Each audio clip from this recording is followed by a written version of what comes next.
সদস্যর বাড়িতে এসে হতভম্ব হয়ে গেলাম। দেখুন অবস্থাটা, দেখলে বুঝতে পারবেন একজন মানুষ কতটা এনজিওর সাথে জড়িত। পাবনা প্রতিশ্রুতি, এটা হচ্ছে আশার পাসবই, আশার থেকে ঋণ উঠিয়েছে। আর এটা হচ্ছে ওয়েব ফাউন্ডেশন, ওয়েব ফাউন্ডেশনেরই আরেকটা সঞ্চয়ের পাসবই। আর এটা হচ্ছে উদ্দীপনের পাসবই, উদ্দীপন থেকেও ঋণ নিয়েছে, উদ্দীপন দাসুরিয়া। আর এটা হচ্ছে সবজি চাষি সমবায় সমিতি, এটা এলাকার লোকাল পর্যায়ের যে স্থানীয় এনজিওগুলা। আর এটা হচ্ছে সিউ, এটা হচ্ছে পিসিডি। আর এটা হচ্ছে নিউ আরা ফাউন্ডেশন, জয় বাংলা নারী উন্নয়ন সংস্থা।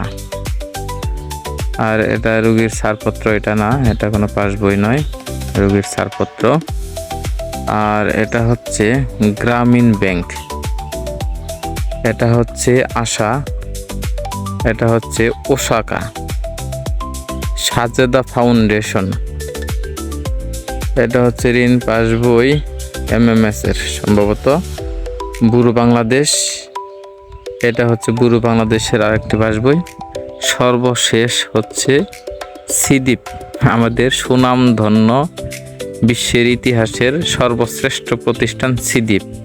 যেখানে যেখানে বকেয়া দেখবেন ওখানে সিদ্বীপের পাসবই পাবেনই।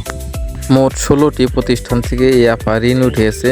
যদি 17তম কোনো প্রতিষ্ঠান থেকে থাকে তাহলেও এই আপাকে ঋণ দেওয়ার জন্য করজোড়ে অনুরোধ জানাচ্ছি।